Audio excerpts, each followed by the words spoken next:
We are very excited to be back to the States tomorrow. It will be held in German language at Object Campus in Stuttgart, but it will also be streamed live and made available on demand. On November 17th, we will meet the well-known Japanese architect Toyo Ito. It will be a big highlight. Don't forget to register. If we haven't featured your favorite architect yet, you can send us your suggestions and thoughts via email or message us on social media. We are always happy to hear from you. This event is kindly supported by our partner, Miele.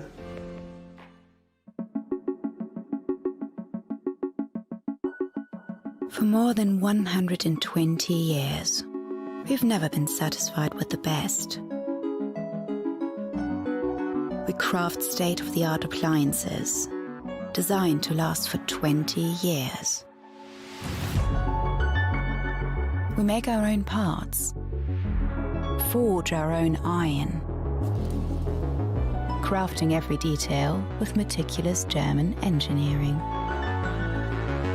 Because only by perfecting every aspect do we achieve ultimate reliability. Washing your clothes more gently so they last longer. And cleaning your glasses so they keep their brilliance. Using less energy, less water, so you consume less. Instead of using many appliances over the years, you can just use one. Because longevity is the ultimate sustainability. That's quality ahead of its time. Miele, immer besser. We would also like to mention the support of our media partners, Architaily, Architaily Brazil, Architecture Hunter, Architizer, Revista Progetto, Archicast, the Brazilian Association of Architecture Offices, and Possession. We are very excited for the inspiration offered by the Brazilian city of Sao Paulo, where the architects Marcio Kogan and Cristiane Muniz are from.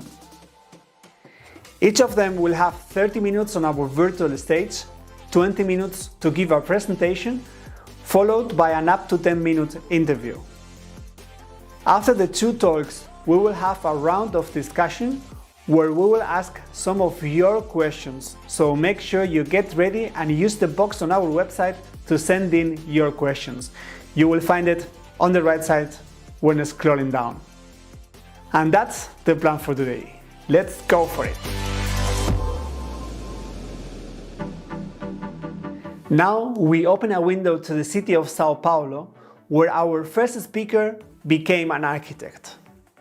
Cristiane Muniz graduated in 1993 from the Faculty of Architecture and Urbanism of the University of Sao Paulo and completed her master's degree in 2005 in the same institution. Plans of houses, parks and schools have piled up on the desks of AnA Muniz Viegas, a professional office whose origins date back to 1996 with the AnA Arquitectos Foundation. Over the years, these projects have been widely recognized. She has been a visiting professor at several architecture schools in Europe and America, including, for example, the Harvard Graduate School of Design. From 2014 to 2019, she coordinated the post-graduation course Architecture, Education and Society at the School of Architecture and Urbanism, Escola da Cidade in Sao Paulo, school where she has also been a professor of design since 2004. Since 2019, she is the Dean of this School of Architecture. We are extremely proud of having her with us today. Welcome, un placer, Cristiane Muniz.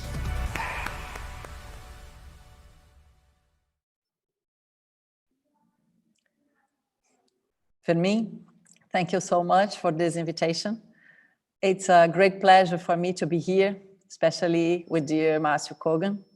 This invitation is also surprising and takes us on a delightful journey along the paths that have brought us here.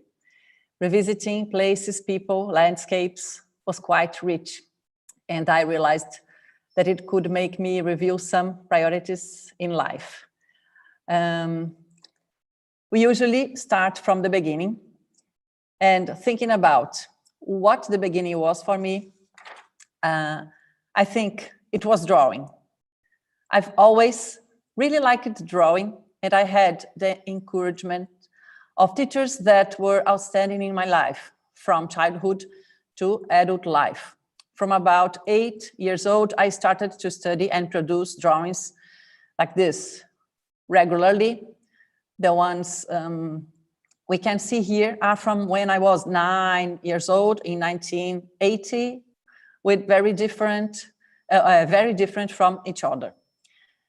At that point, I thought I would become an artist, a painter, or something like that. And I even participated in several salons and art exhibitions. However, at age 18, when I had to choose a college course, my parents, this nice couple that you see here on their honeymoon trip, were absolutely decisive. We talked about whether I should study arts or architecture, and they believed architecture could open more doors for me, even a door that would allow me to become an artist. And what happened is that I feel completely in love with architecture, with urbanism, and I never looked back. But my family has a profound presence in my life, even today. In the course of this sad pandemic year, I lost my father, this guy. I thought it was important to point out this very strong affective structure, as it's not always like that. I think I was lucky, and this affection shaped me as a woman, as a citizen of the world. I'm so grateful for that. And it's also impossible not to talk about my partner and my children.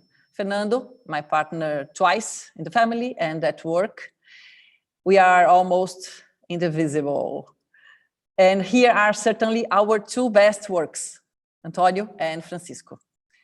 I grew up in a small town near São Paulo, which is almost São Paulo, but it certainly isn't. This area to the southeast of the urban area of São Paulo, called Santo André, is one of the 39 municipalities in the greater São Paulo metropolitan region. It's a peripheral city and dependent on the capital. Santo André expanded in the 60s and 70s as Brazil invested heavily in the automotive industry, a city with an identity under construction, even more so now that this industrial area has been vastly reduced. To talk about how I became the person I am, and I am in a constant change, positively, I need to talk about São Paulo, where I moved right after college and where I still live and work. São Paulo is a metropolis that grew dramatically in the 20th century, from going from 200,000 people to 20 million. A city made up of several overlapping cities and built on a very rich social mix. Immigration is one of the important growth factors in the city. My great-grandparents came from Portugal and Italy to work in the agricultural fields at the end of the 19th century.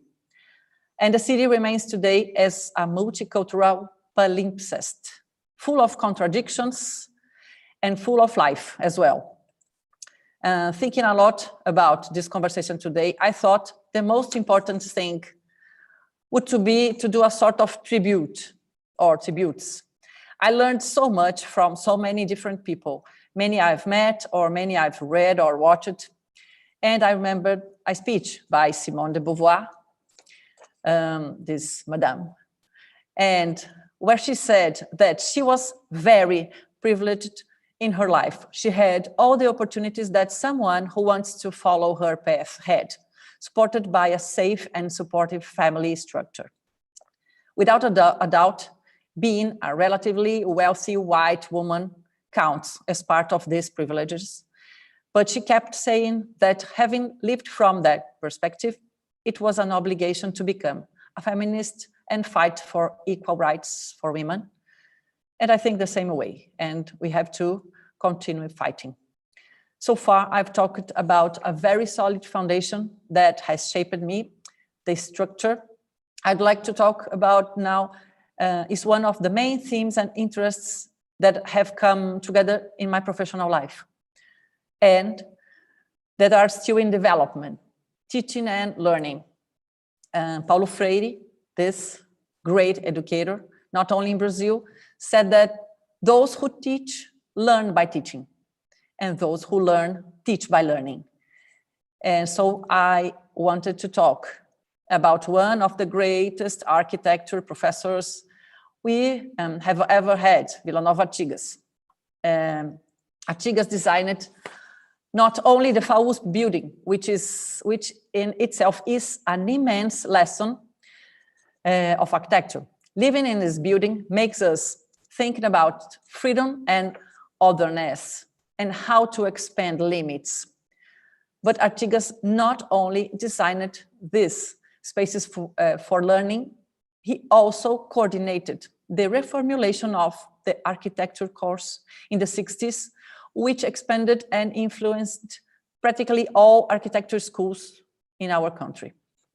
And it was in these spaces when we were studying there at the late 80s and early 90s that we witnessed the beginning of the democratic opening of the country, voting in the first presidential elections together with our parents after the military dictatorship. And that is also where we formed a working group, this, among students of the same class.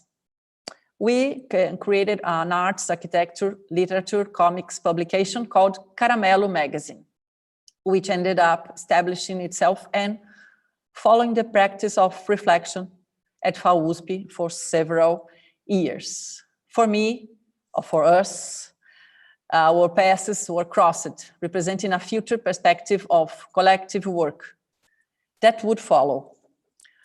I have to say that I had another privilege. In addition to studying at FAUSP, I studied as a child at another Artigas school.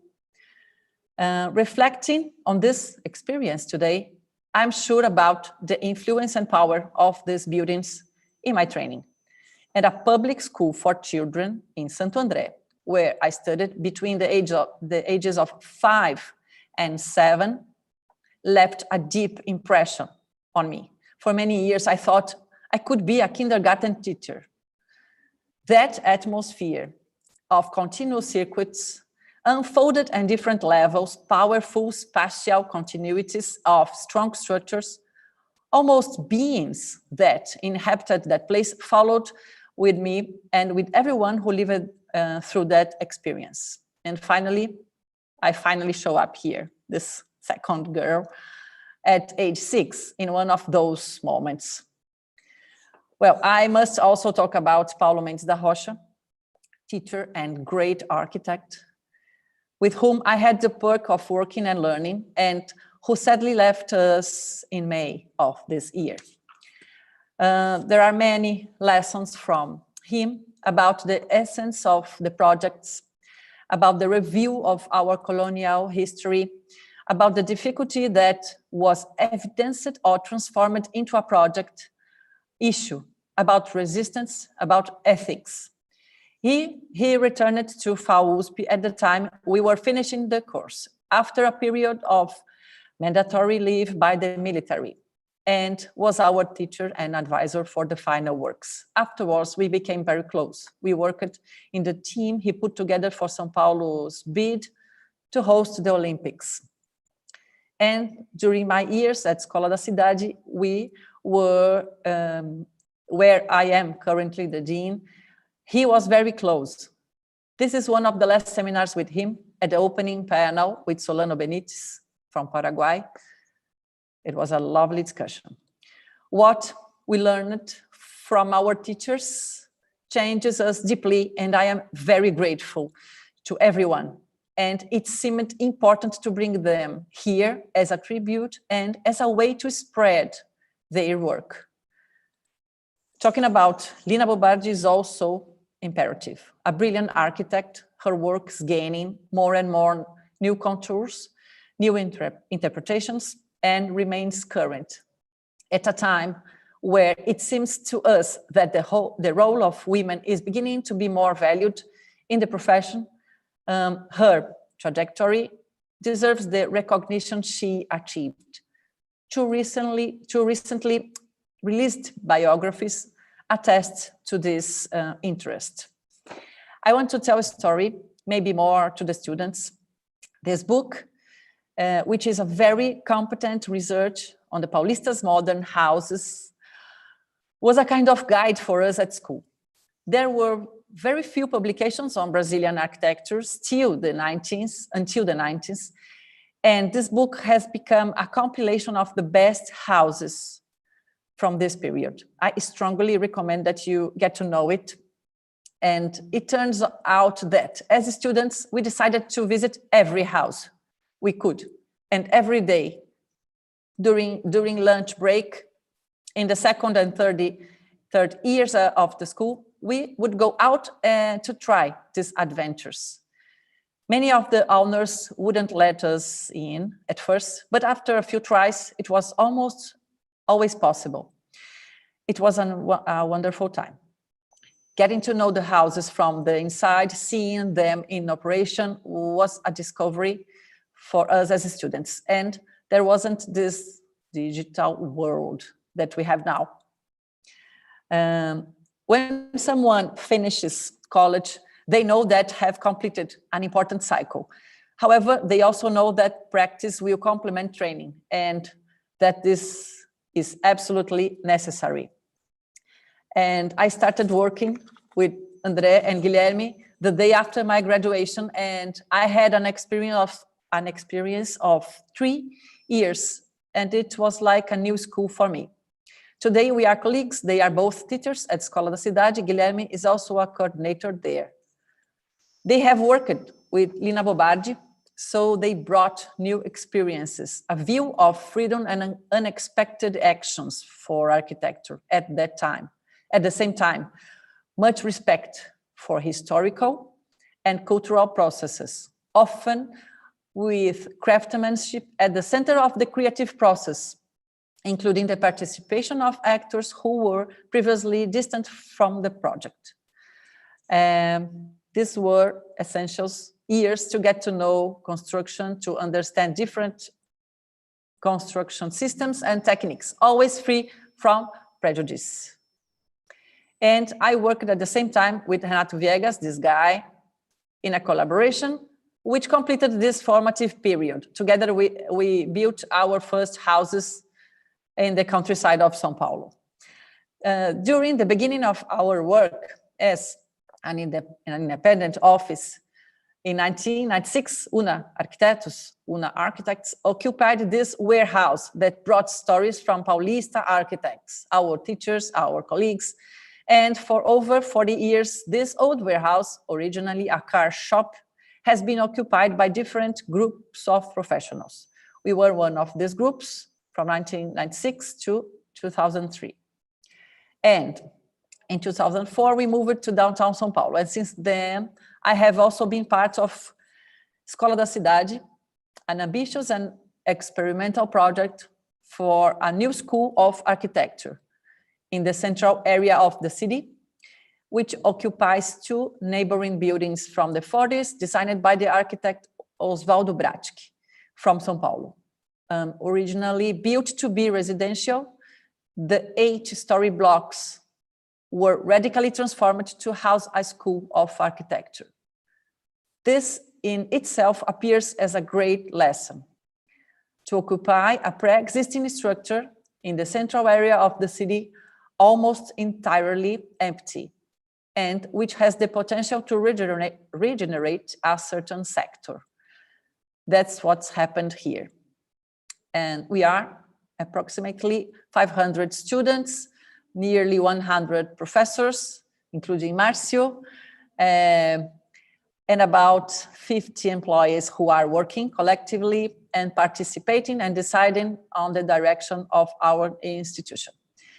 To wrap up my remarks here today, based on all the pedagogical experience that architecture has provided me, in 2014, I was invited to organize a postgraduate course in education in architecture.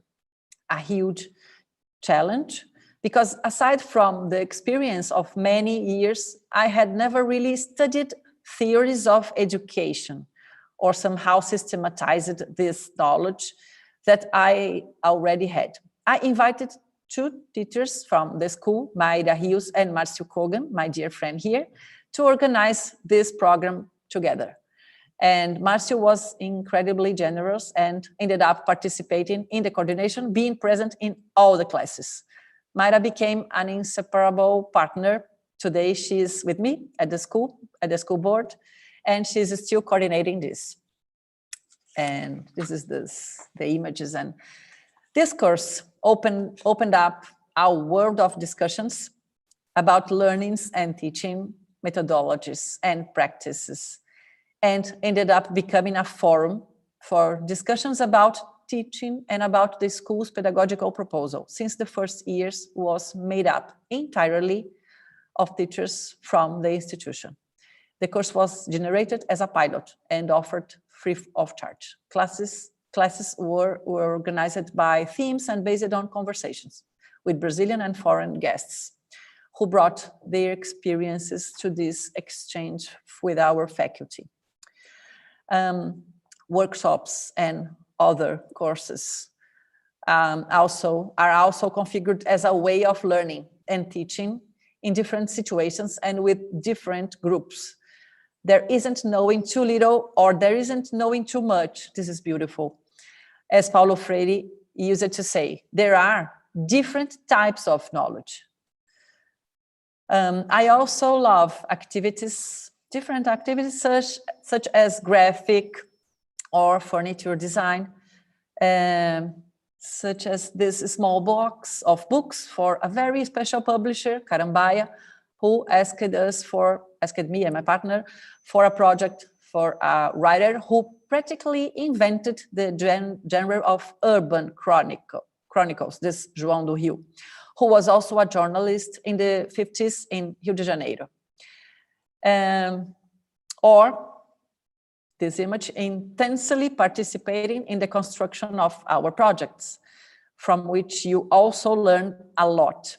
Finally, this image reminds me of a kind of refuge, a Shangri-La, away from the frenetic pace of that so often take us through life. And it's a house we made for dear friends in the interior of São Paulo. They are almost like brothers to us, and we always go there, where we go whenever we want, I could say. And so that's this. Thank you very much. Thank you a lot, Cristiane, for your presentation. It was so nice, such a beautiful presentation, so many experiences and moments that you have shared with us. Have many questions, and I would like to mention that the audience can send us questions also using our Livestream website, using the box there. I see so many people in your presentation, and it feels like kind of a tribute to people that influence you. And I wonder, what kind of influence would you like to be for other architects, and especially for the younger generation of architects? It's a good question. Take your time. Okay, I don't know. I really would like to be a reference more related to the ethics, to what, not exactly what we do, but how we do and for whom, and if you are worried with, so I think it's not completely related to this, not to the architectural issues exactly, but with this, if it's related to a kind of social worries, I think that's it. Is there anything that you learned through your professional life that you wish you could learn that at your university time? That's different from these different moments. That's it. If you can remember something that you thought, hey, I wish someone could tell me that, like during my studies, and not after you are a dean of the school. You are now let's say in charge of, in touch with so many students. Is there a lesson that you learned during your professional life outside university that you think, hey, that should definitely be taught at university? Okay, it's easy, because I think the university and the studies are completely important, of course, and you continue to study or studying all your life, so you don't stop. It's not possible. But I think schools usually don't teach you. You don't learn how to build, and I think this is an important issue, because it's completely it's only possible when you are doing things. So I think this is a kind of lack that I had in my when I was a student, and I had this those years after that were very important to know what is to build something. And so we try to do this, or to get this better at our school, but I think this is not easy. You have to work and you have to build. And you have to make some mistakes so you really learn about that, I guess. You also mentioned, which I think it's so nice, regarding, you say something like teachers learn through teaching. So, or how do you say? How was that sentence? This is so beautiful. Yes, this is so beautiful. Those who teach learn by teaching, and those who learn teach by learning. So, and that's so beautiful, I guess. And so nice to hear from you that you were at your beginnings with the magazine Caramelo, and even now with the school, you are promoting this kind of discussions that help architects to learn and to exchange ideas and knowledge. That's so beautiful. Yes, it's so beautiful. And regarding the school where you studied, of Artigas, which is an amazing building, that was a project that fascinated you, and I can imagine that was an also motivator for the future, like kind of being what could be being an architect, and what could architects do. I wonder what was the last project that you visited that made you feel that fascinated? I don't know. The last one, I don't know. The last one that was the first time. I can say that, and I don't know, it's because Paulo Mendes da Rocha is now and this week, because it was, we were like celebrating his birthday on Monday. But I visited, I don't know, 5 months ago, and the Museu da Escultura building, it's a museum in São Paulo of sculptures, and there was an exhibition from Amilcar de Castro, a great artist, a great sculptor in Brazil. You should know him. Amilcar de Castro is a modern sculptor.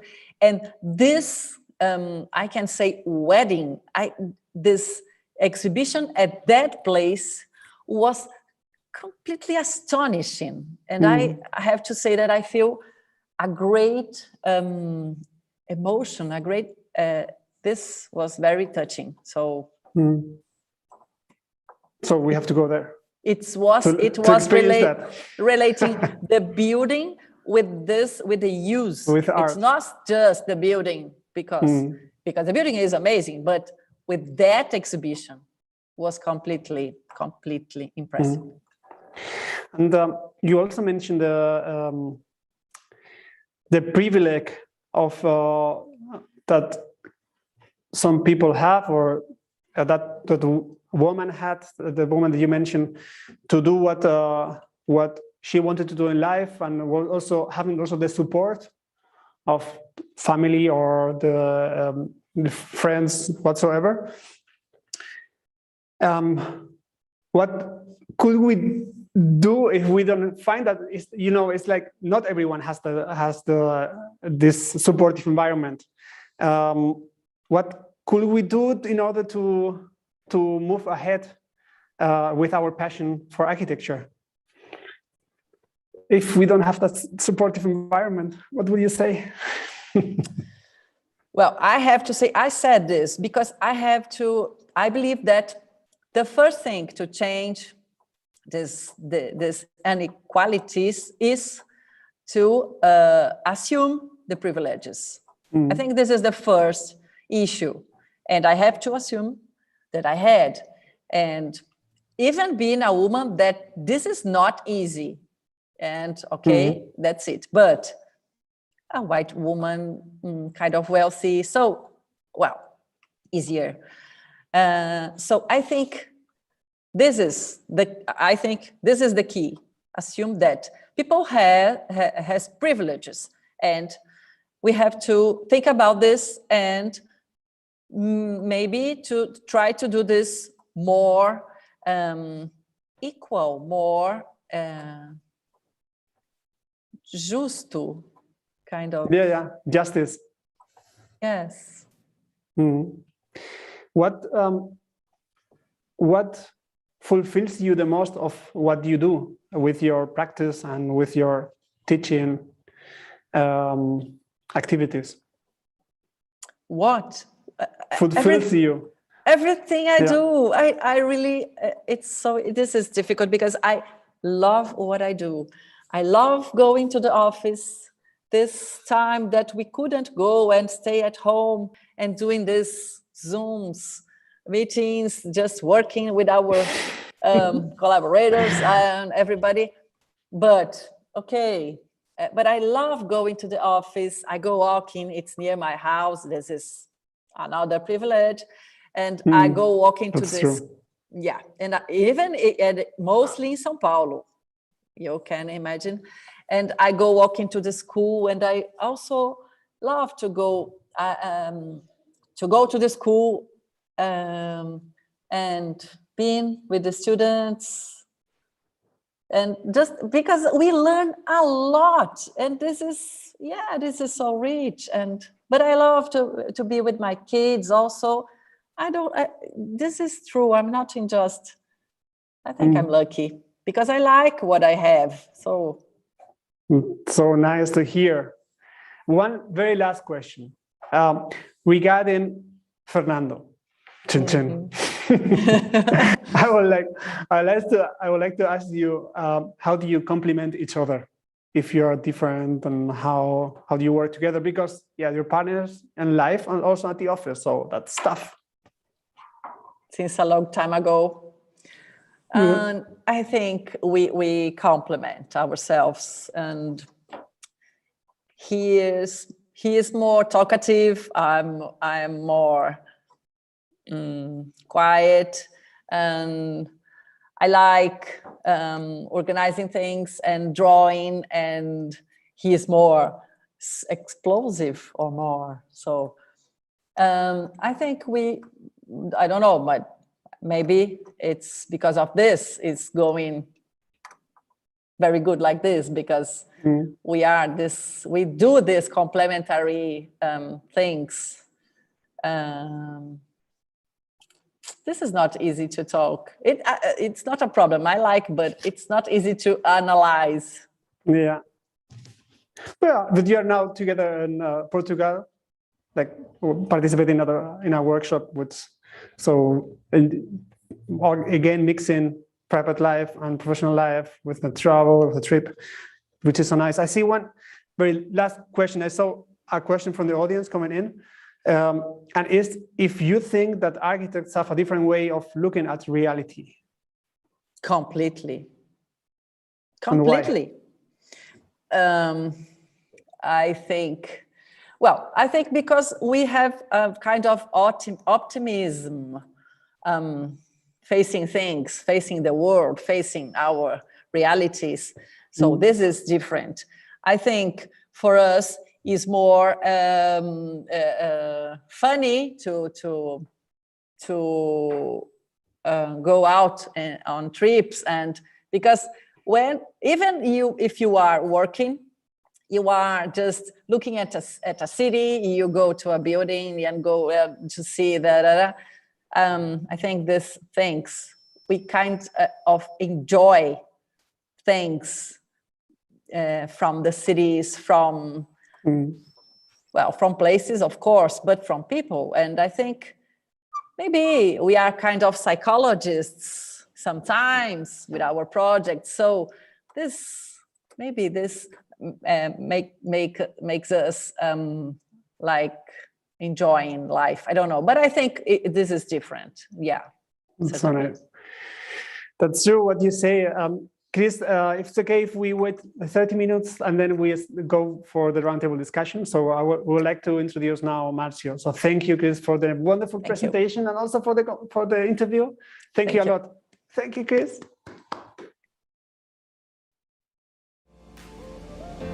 Before we welcome our second speaker, I want you to do something which will keep you updated and support us at the same time. I want you to pick up your phone, okay? Open Instagram and search for architects, not architecture, no, it's long, or simply scan this code, okay? Architects, not architecture. Great, found it? Now press follow. Are you based in China or you just don't use Instagram? You can scan this code or visit our website to sign up for our newsletter. Now you won't miss any upcoming events. Thank you for supporting us. Committed to rethinking and giving continuity to the iconic Brazilian modern movement. This is how our second speaker, Sao Paulo-born Marcio Kogan, defines his practice spirit. Today, 35 architects and several international collaborators make up his team, which values formal simplicity and delicately work out all details and finishes. Kogan is an honorary member of the American Institute of Architects, a professor at Sao Paulo Escola da Cidade and the Politecnico di Milano, and has won over 250 awards and recognitions. That includes representing Brazil at the Venice Biennale in 2012, being considered one of the 100 most influential people in Brazil by Época magazine, being part of the Wallpaper 150 Famous for 15 years list, and being on the Scene's Hot list in 2017. It will be a pleasure for us to hear from Kogan himself about his amazing journey without telling us about any of his projects. Bem-vindo e obrigado, Marcio Kogan.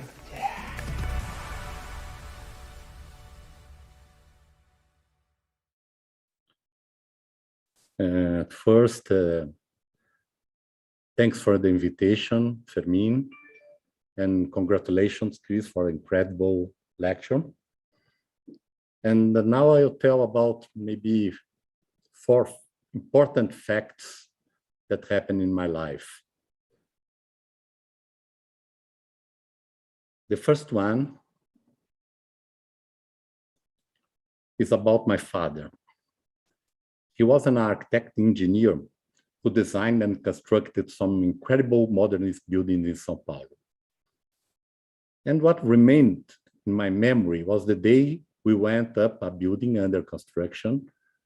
And while I grabbed his hand really tightly, I looked over São Paulo as if we were flying. On that day, I became an architect. When I was 7, I moved to a super modernist house. It was a house, I think that Jacques Tati copied this house for his film Mon Uncle, or Mon Oncle. It was very similar. This was our house. And one thing that was very interesting, everything was designed from the architecture to the furniture and art pieces. He designed 100%, everything like Tati's film. And the house had an incredible technological equipments, and the same as Villarpel. Come back one, Carlinhos. Yes, here, for example, is the design of a table, and even the rug with the illustration of the graphic of the rug. Here's an example of the library, and you can see each space for a determined book. It's a bed. It's the kind of thing that we found now preparing the lecture. This lecture, and then notice it was incredible that he designed everything. 100% of stuff inside the house was designed, and from the architecture to everything. My father died when I was 8 years old. And of course, my childhood and teenage years were very, very dark. And one thing that was very important is this story that I'll tell now. This is a text that I wrote for an Italian magazine, and I will read it at the same time that you see see the trailer of the film. In these 105 minutes, I began to understand the meaning of the word poetry in its broadest sense. My life would be permanently marked by this moment. I was no longer Holland Caulfield, I was now Johan, but in color. And after this day, and during my first years of architecture school, I began to direct short films. And I had a huge success directing 13 short films. And one day I decided with a friend to make a long feature film. And in the end, was a disaster. Everything was bad. The film, I lost all my money, and I lost my architecture office that was at the very beginning during the first 7-8 years. And I lost the clients, I lost everything. And I decided to be an architect 24 hours. And here it's a kind of a tease of our film. You can show, Kim.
Okay, and in the end, after the trauma, I was happy with what had happened. And I think I brought the baggage of movie making to my career as an architect. From the elongated proportions of a widescreen lens, the importance of light, the importance of teamwork, the moment-to-moment emotions, which to me are always parts of the process of drafting a movie script.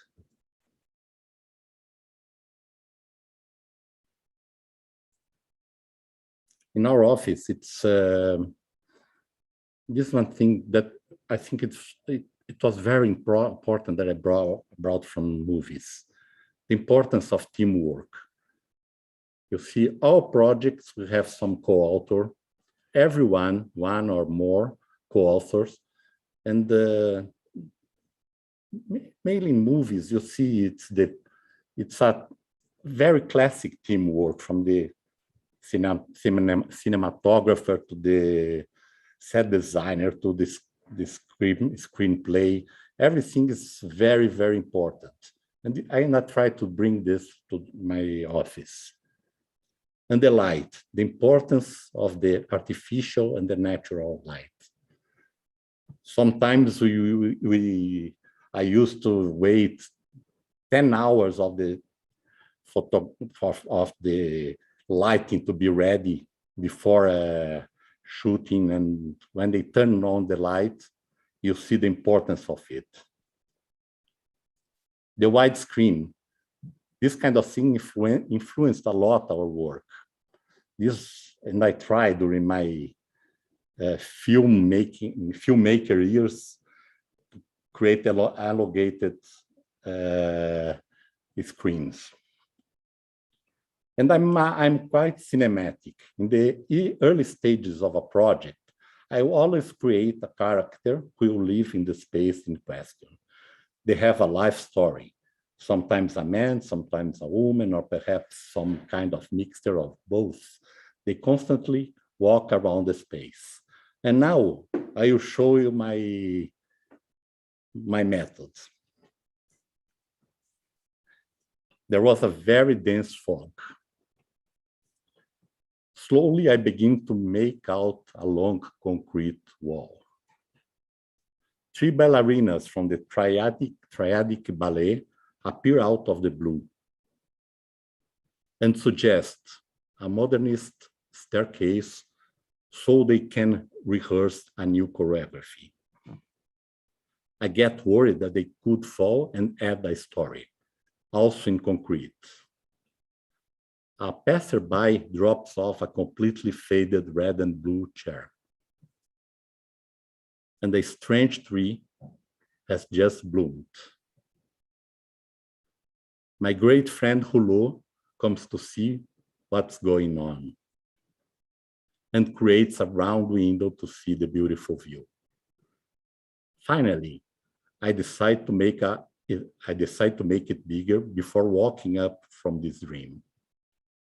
You see, you can see how easy it is to design a house. And to finish, okay, and after my trauma with filmmaking, of directing films, maybe 35 years after, they invited us to participate in Venice Biennale, and I decided to come back to movies. And since then, we directed a lot of short films, all of them related with architecture. And this one is my favorite. It was directed by Marcio Kogan, my son, and Pedro Koch, a super architecture photographer. You can go, Kim.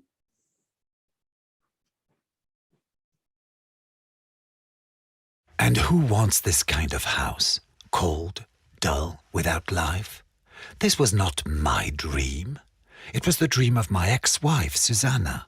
She insisted on straight lines, thin, light, and modern, without any ornaments. And I was in search of what I had always imagined, a beautiful neoclassical project, the symbol of permanence, all that I had achieved in life, something with history. The project was the catalyst for the end of our marriage. I know that now. We were fighting from the beginning, from the purchase of the lot to the choice of architects. And that is how that hellish house in concrete, wood and glass began taking shape, started to burn. It was either me or the house. And where is Susanna now? At home. She thinks only about the house. She's in love with it and cares for it more than for any living human being. Susanna never had as much passion for me as she now has for those straight lines. She cleans every corner so carefully and lovingly, patiently arranges every object, and everything must be impeccable and in its exact place, except for me. There never was space for me there. The swimming pool was my only victory in the entire project after a lot of arguing. I bet Susanna never even went in for a dip. The kitchen had to be kept impeccably clean, no mess. Heaven forbid if I'd wanted to fry an egg, if I'd left one of those pans dirty. This aseptic, industrial-like rigor was unbearable. As long as Susanna is enslaved by the house, she will never be free. A house must be comfortable and have velvet curtains, golden metals, leather sofa, marble floors, plaster moldings, crystal lighting, just like a normal house. How could anyone be happy in that charmless, wide-open space?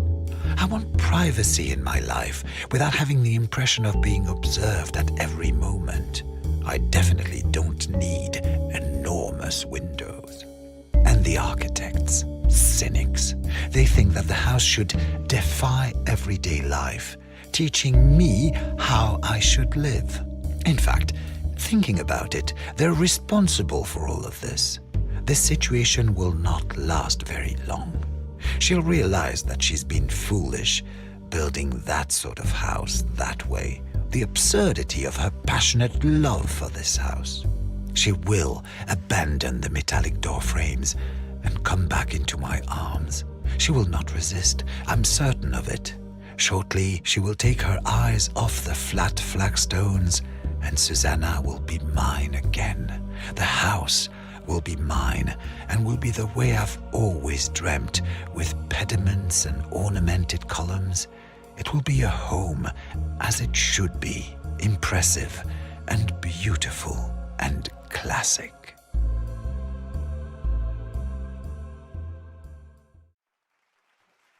Thank you, Marcio, for your beautiful presentation, and thank you, especially, of course, for those minutes at the beginning, so emotional.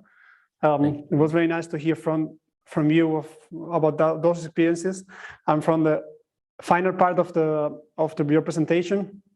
Thank you for giving us your key parts of your design process. And as you say, it's easy to design a house.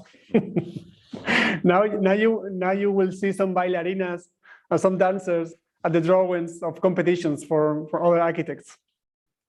Okay. This is the ballet from Bauhaus. I don't know if you know it. Yeah. I actually studied at the Bauhaus University in Germany for 1 year, only 1 year. It was very nice. Okay, you know better than me.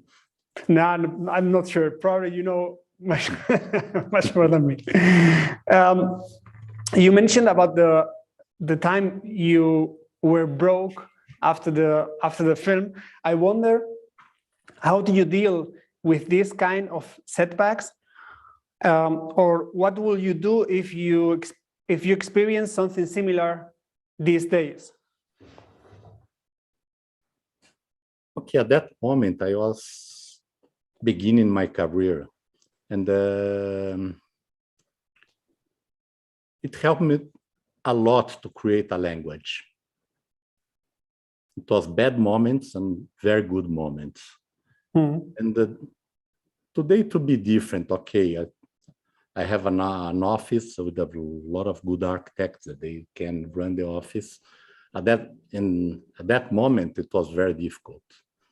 And it was a disaster. It was really a disaster. Not only architecture and filmmaking, everything. And I lost 10 years in my life. You mean, yeah, that was, I can imagine that was a very hard time. It was nice to see some picture of your whole team.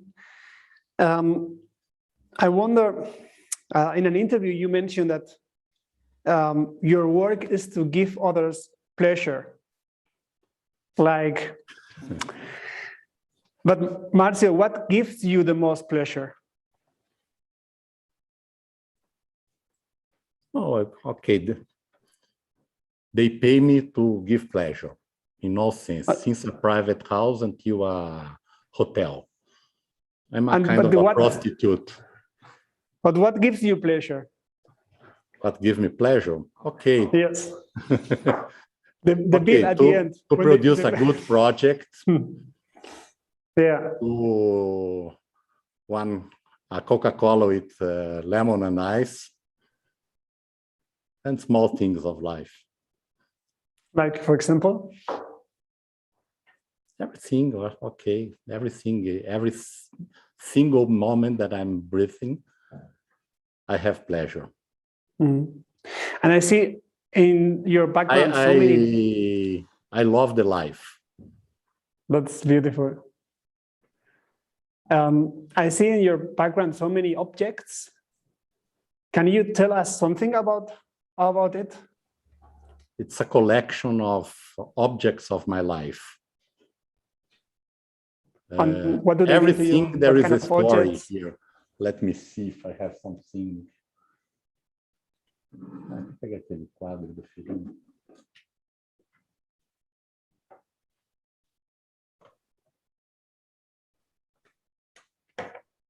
Esse bonitinho da escola. For example, a signed picture of Fellini. Oh, nice. Oha. This is my school when I was in the first grade. And it was the last day in my life that I was a good student. I was the first place when I was, I don't know, this primeiro ano primário, the first year. Maybe you were a good student. This is from my film. Everything, there is a story about it. It's so nice. Do you, why is that you collect so many objects? Do they bring you like that moments back to you, to your mind? Yeah, sometimes some student around the world that they send me a lot of things. For example,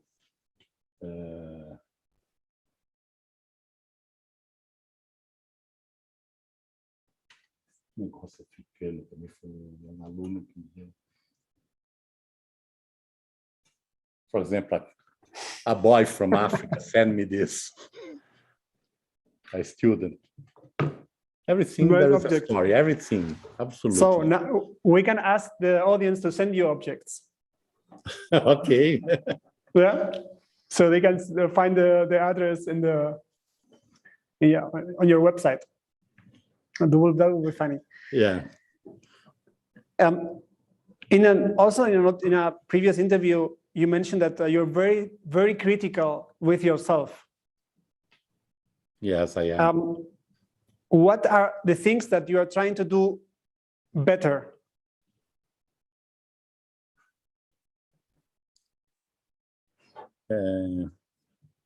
Okay, when I visit a project, I never say that's fantastic, I loved it. And I only look in the bad side. What I can improve. I'm never happy with what I am doing. This is not good. I'm never happy with this. Never, never. But at some point, I could change this, I could change that, the height, the position of the window is not so good. And this is my, I don't know what, but what do you want to improve or do better?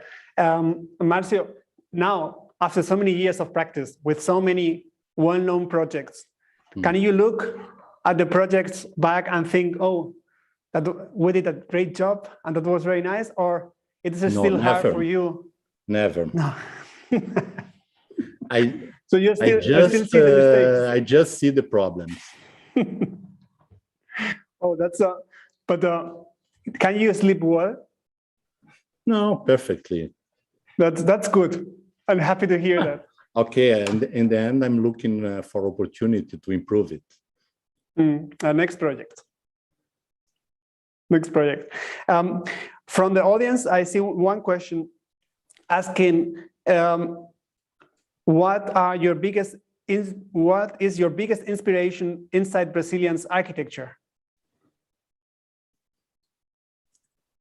Oh, I like very much the Brazilian modernism.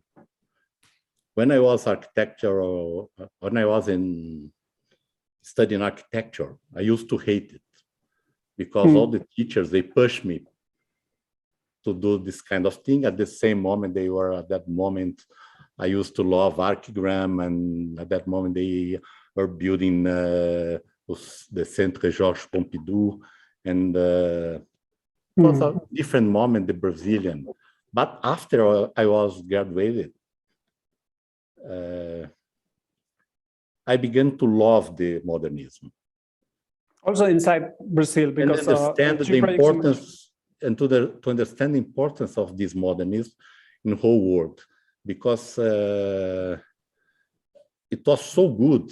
And for me, it's very strange how a country like Brazil, completely isolated from the rest of the world, could produce such a incredible work. Yes, definitely. There's so many great it was very, maestros. In my point of view, the best in history.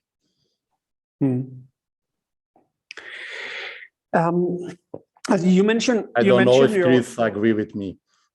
We can discuss that within the roundtable discussion in a couple of minutes. Maybe just one question before we start with the roundtable discussion.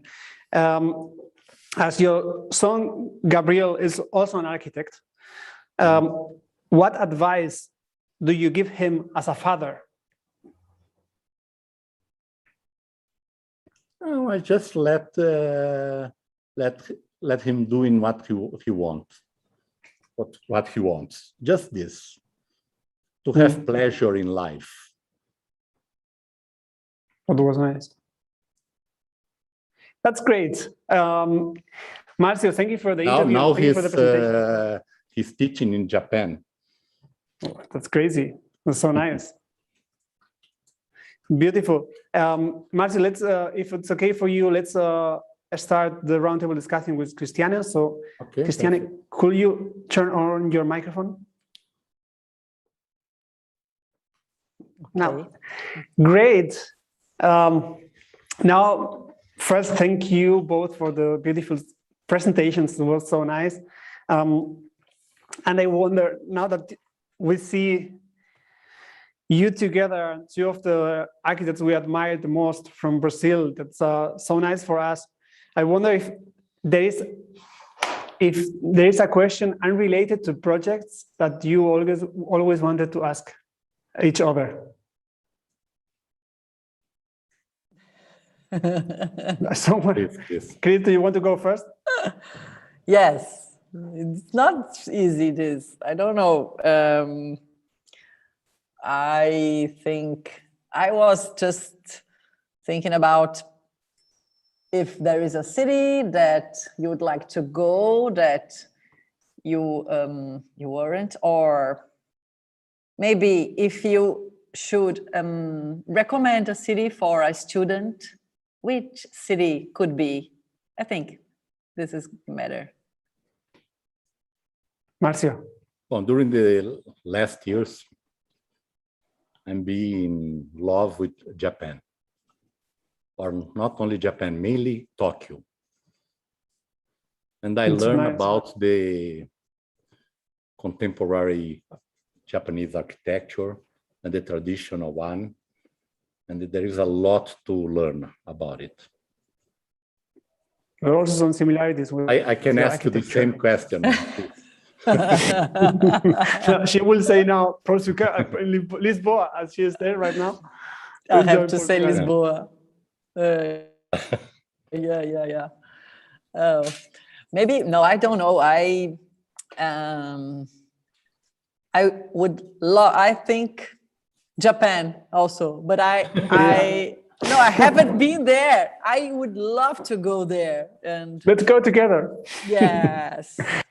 Yeah, I think the same answer. But it's also what Japan, is interesting, because it's a completely different place, and completely it's the opposite of our culture. This is the reason that when you go to New York, this is not so different than São Paulo, or maybe probably Paris. you're probably talking about the chaos of the city, right? Because when you are in Tokyo, everything seems to be okay. It's a very, very, very big, but very well organized. People are very educated. Everything clean. Silent. No, it's very different. It's the opposite. For me, the first time it was like arriving in a new planet. It's not a new city. Maybe not we Brazilians. It's very, very different. Very polite. It's the opposite. Extremely, yeah. Very, very interesting experience. Yeah.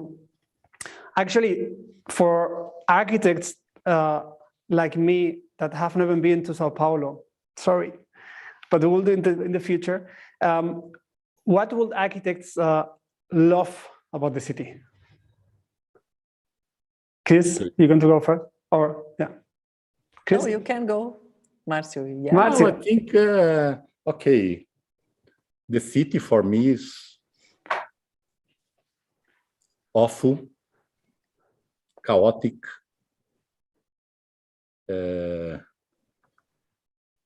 violent. Okay, we wanted to ask about what you love. What will architects love? I will tell you. Very polluted. Everything bad that you can think about. Okay, but without that. Okay, now I'll say the good side. The energy of the city. This is different from the rest of the world. And I love the city. I really, really love. But the energy, it's seduces you. Okay, for me to be impossible to live in a place like Geneva or Zurich, or it would be very difficult because you're completely contaminated by the energy. And Chris, what would you say? And I'm going to tell a story, and I think this is very important to get to know the Paulistas. I've met a driver of a taxi, and I don't remember, but he came from the interior or Minas Gerais, or I don't remember exactly, but he wasn't from São Paulo. And we started talking and just the city, and if he knows the city, what he likes, what he liked. And he said that, I don't know, but he was living for 2 years in São Paulo or 3 years. And he said, well, now I feel that I'm getting, or that I'm becoming a Paulista because I'm complaining about the city. So the city is awful, the city is terrible, the city is polluted. And then, so I think we have this sense because it is like this, the city. It is very, it's tough. I think if you don't know, for me, when you go to São Paulo and you come to São Paulo, soon we have to be together. Marcio, we have to take him to places because it's not easy for a foreign. I think it's a city you have to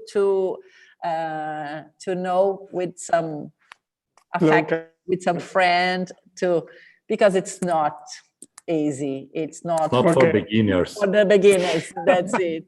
Yes, that's it. Oh, okay. I will keep that in mind. And actually, Marcio, I know that one of your passions is eating and the food. So you probably have a good list of restaurants. Of course. So if someone sends you an object to the practice, you send sometimes I say, when they ask me in an interview, I say a quote by Niemeyer that says, architecture is not important. Important is life, friends, family, and I add, na cotelletta alla milanese. Na cotelletta, what is that? Milanese, alla milanese. A Wiener Schnitzel in a German language. I have a question from the audience coming in regarding the last, now that we're talking about enjoying life and traveling, but actually for many of us, we cannot travel, or it's not so easy to travel. Have you learned something during this pandemic time that changed your way of doing or seeing architecture? Marcio? Chris? I don't know. This period was terrible. Well, mostly in Brazil. We have not to talk about this. But there's no COVID. this time was very, very, wow. I don't know. I think we have learned about the essence. I think this is important, what I see, because I think what we have to think about what is important now, what's not important, and it's related to the essential things, essential needs. I think this. But I would like to say one more thing related to the presentation of Marcio that was very touching, very beautiful. And I think we learn and we travel through the movies. This is a very good way to travel the world, to travel different places and cities and people. And I think, or I feel that sometimes when I'm watching a movie, I'm very connected to a place with this. And I think this is a very good way. Marcio, I think it's he knows this a lot. During the pandemic, during the first months of the pandemic, I used to watch some YouTube videos about some people walking around Paris, for example. That's it. And I travel around the world through the YouTube.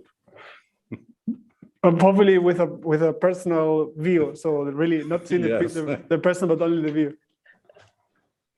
But maybe it works with, like, using the phone and looking for pictures, old pictures, like before the pandemic, and traveling around. Yeah. And Marcio, what has been the influence for you of being a teacher?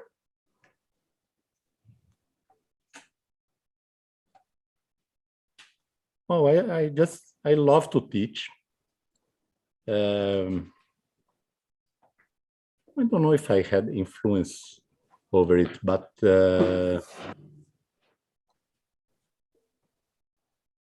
just when I'm At the school, okay, I just do what I do in my office. It's the same when I am with the students. Have the same behavior during a meeting here in the office with my team. Mm. They like it this way. Mm. And this is something that you I teach in Politecnico di Milano. Yeah. And there is I go there just to eat good food. Yeah, definitely. But now, were you able to travel to Milano during the pandemic? No, Right? I try next month, but at this moment they are not allowing Brazilian to enter, and I'm otherwise they will fire me because I'm 2 years out of the school. No, really? They did? Nah, you're kidding. Yeah, I'm kidding. Don't take me serious, never. Okay, I would keep that in mind as well. Also, question that I like to ask to our speakers is if you have an advice to give to your 20 years old self, what advice would you give yourself if you meet your 20 years old self? This is a disaster. Please, Chris. I don't know. What could be? I don't know. Maybe just do it. Don't be just so worried about. Just do what you want. Just do what you think you believe, and maybe this. Everything seems difficult, seems more complicated, and it's not so complicated. Or it is, but okay. So. I will say the opposite. You know, during the first years of my professional career was very, very tough moments. I don't like to remember it. It was very difficult. And there is a moment that you know that you can do a good project, but you don't have a client to help you doing this. This is a kind of to produce a good, unless you have this kind of public architecture or you won a competition, you can do it. But if you're working with a private client, it's very difficult to have a very good client that will allow you to design a great project. This is a mix of problems. One day you make a project that's a little bit better, and after 2 years, another one that's a little bit better. And one moment, voila, it appears a client that you have the opportunity to design a good project. And it's a very, very desperate moment. For me, it was. I wasn't so cool as Chris. And right now, both of you are very, very recognized architects with very nice projects leading to successful practices. What would you consider success? What defines success for you? Marcio, you were like, Chris? Okay. Ladies first. Always the hard question for him before. Always me. Ladies first, and he wasn't, get 10 more seconds to think about the answer. No, I can say that in our profession, I think the success where you are succeeding, you are when you go until the end, or I think maybe it's not, it doesn't exist the end, because a project built can be transformed and it's not the end. And this is interesting, it's another discussion. But it's so difficult to build something, because it's difficult to have a client or a demander, and then it's difficult to be hired, and so it's difficult to do the project, and it's difficult to develop the project with all the people that are involved, and it's difficult to get to the end of the project. So to have this constructed, I think this is heroic. It's, for me, this is the success. Mm-hmm. Marcio, now you have had some time to think. And until now, I don't have the answer for it. Oh, this is one moment in your life that you recognize it about your work. And this is a good moment. Okay, for me, maybe it's not so easy to have a good client now. I have a lot of good clients, and at one moment it was very difficult to have it. This is a kind of success. Mm. Yeah. Do you mind if you share the clients with other architects? No, I can. No problem. I'm very generous, don't worry. Who was the client for Maldives or Maldivas? I don't know how to pronounce it. Share it.